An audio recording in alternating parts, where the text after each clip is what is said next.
The furious and the mighty telecom giant Nokia अपने products के hardware और battery के लाइफ के लिए अच्छी तरह से जाना जाता था। नोकिया के मोबाइल के साथ यूज़र सेटिस्फैक्शन को विश्व स्तर पर मान्यता मिली थी। कंपनी ने 1996 में first internet enable phone launch किया और मिलेनियम की शुरुआत तक नोकिया ने एक टच स्क्रीन मोबाइल प्रोटोटाइप भी जारी किया और ये मोबाइल फ़ोन इंडस्ट्रीज़ में एक क्रांति की शुरुआत थी। और वहीं नोकिया ने मोटोरोला को सेल्स के मामले में भी पीछे छोड़ दिया था और ये एक ऐसा मूव था जो किसी ने भी प्रिडिक्ट नहीं किया था। तो फिर ऐसा क्या हुआ अगर सब ठीक चल रहा था? इसमें एक अकेला कारक नहीं था बल्कि असंख्य कारक थे, जिनमें से अधिकांश नोकिया के परिवर्तन के प्रतिरोध के परिणाम स्वरूप थे। तो हेलो दोस्तों, माय नेम इज़ राजीव और आज इस वीडियो में हम लोग कुछ ऐसे पॉइंट्स के बारे में डिस्कस करेंगे जिसके कारण नोकिया का डाउनफॉल हुआ, जो एक समय अनराइवल्ड मार्केट किंग रही थी। तो चलिए वीडियो को शुरू करते हैं।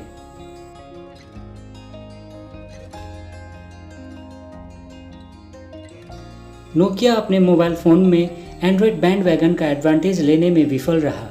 जब अन्य मोबाइल मैन्युफैक्चरर्स अपने स्मार्टफोन को बेहतर बनाने और काम करने में व्यस्त थे तो नोकिया उस समय जिद्दी बना रहा। तब उसी बीच सैमसंग ने अपने पहले एंड्रॉयड बेस्ड फ़ोन को लॉन्च किया जो कि cost effective end user friendly थे।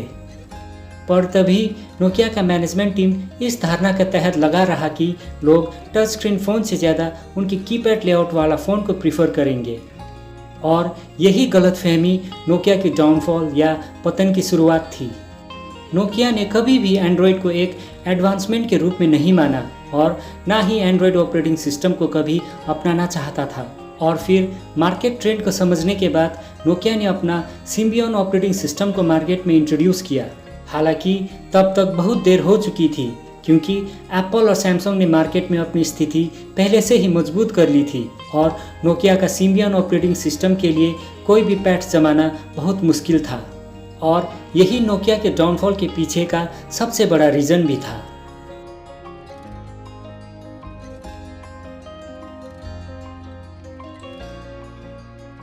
नोकिया की विफलता का अन्य कारक माइक्रोसॉफ्ट के साथ गलत समय पर सौदा था। कंपनी ने खुद को माइक्रोसॉफ्ट के ऐसे समय में बेच दिया जब सॉफ्टवेयर दिग्गज घाटे से भरा था और वहीं सेल्स में भारी गिरावट आने लगा और साथ ही एप्पल और सैमसंग इनोवेशन एंड टेक्निकल विकास में महत्वपूर्ण प्रगति कर रहे थे। वहीं नोकिया को बाजार में गतिशील और कठोर परिवर्तनों के अनुकूल होने में बहुत देर हो चुकी थी। माइक्रोसॉफ्ट द्वारा नोकिया का अधिग्रहण सबसे बड़े भूलों में से एक माना जाता है जो दोनों पक्षों के लिए बिल्कुल भी उपयोगी नहीं था।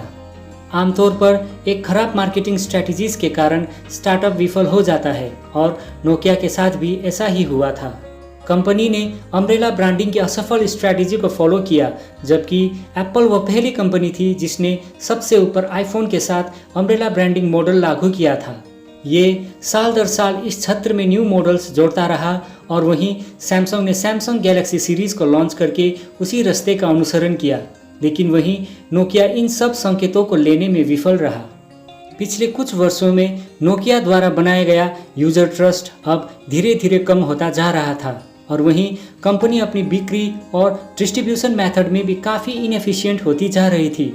और इन सब गड़बड़ियों को देखते हुए नोकिया ने कुछ आकर्षक हार्डवेयर और सॉफ्टवेयर इनोवेशन के साथ मार्केट में फिर से आने का फैसला किया, पर यह पहले से ही नोकिया के राइवल्स द्वारा मार्केट में जारी किया जा चुका था एंड दस लैक द यूनिकनेस। नोकिया की मार्केटिंग और डिस्ट्रीब्यूशन स्ट्रैटेजीज में विफलता ने मोबाइल इंडस्ट्रीज से इसके एलिमिनेशन में महत्वपूर्ण भूमिका निभाई।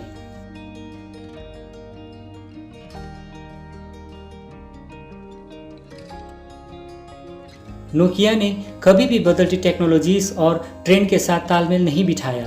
नोकिया हमेशा अपने हार्डवेयर के लिए प्रसिद्ध था और वहीं उसने अपने सॉफ्टवेयर लाइनअप पर ज़्यादा ध्यान नहीं दिया। शुरुआत में कंपनी ने फ़ोन में इनोवेशन लाने से जुड़ी जोखिमों से बचने के लिए टेक्निकल एडवांसमेंट की अनदेखी की। व्यापार को मोड़ने की ज़रूरत थी, लेकिन जब तक नोकिया को इस बात का एहसास हुआ तब तक बहुत देर हो चुकी थी। Instead of being amongst the early initiators, बजाय नोकिया ने तब बदलाव किया जब लगभग हर प्रमुख ब्रांड ने पहले से ही बहुत सारे अच्छे फ़ोन्स का उत्पादन शुरू कर दिया था।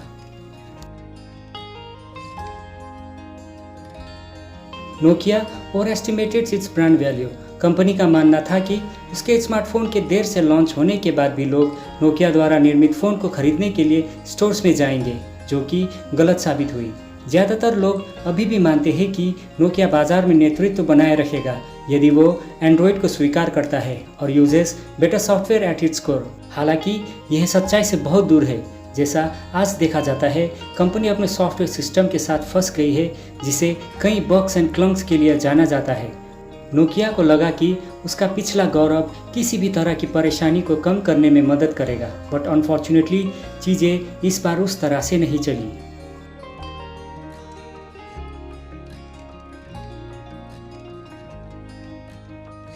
अपने प्रोडक्ट्स में इनोवेशन की कमी ने नोकिया के संकट को और भी बढ़ा दिया था। जबकि सैमसंग और एप्पल जैसे ब्रांड हर साल और एडवांस्ड फ़ोन के साथ आते थे, नोकिया ने बुनियादी सुविधाओं के साथ विंडोज़ फ़ोन लॉन्च किया। The Nokia Lumia series was a jump start major, लेकिन वो भी इनोवेशन की कमी के कारण कोलैप्स्ड हो गई। The unattractive and dull features did not help. 4G के ज़माने में नोकिया के पास 3G फ़ोन भी नहीं था। नोकिया बाद में आशा सीरीज़ के साथ भी आया था, but for him it was game over by then.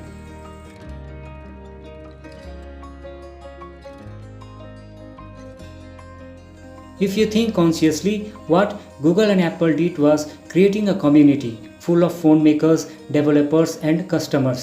नए ब्रांड इस इकोसिस्टम में शामिल हो गए क्योंकि ग्राहक उन्हें आजमा कर खुश थे और क्योंकि वो एंड्रॉयड के UI से यूज्ड टू हो चुके थे। नोकिया ने हमेशा इस प्रतियोगिता से बाहर रहने की कोशिश की और आइसोलेशन ने इस ब्रांड में लोगों की दिलचस्पी कम कर दी।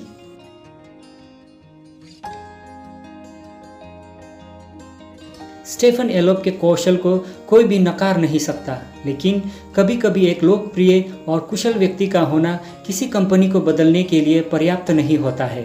एलोप ने महसूस किया कि नोकिया किन कठिनाइयों का सामना कर रहा है और उसने कुछ बड़े फैसले लिए, but all those decisions turn out to be a great failure.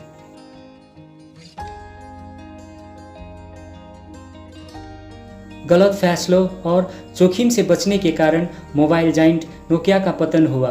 Nokia ने एडवांस टेक्नोलॉजीज़ को अपनाने से परहेज किया और अब नोकिया की विफलता एक केस स्टडी बन गई, जिसने संगठनों को निरंतर विकास और एनहेंसमेंट के महत्व का एहसास कराया।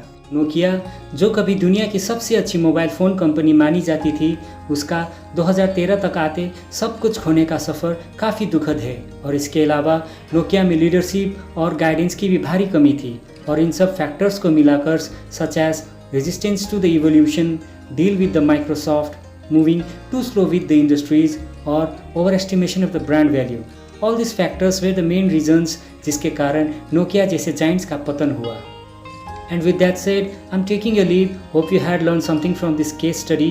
My name is Rajiv. Thank you for watching and God bless you all.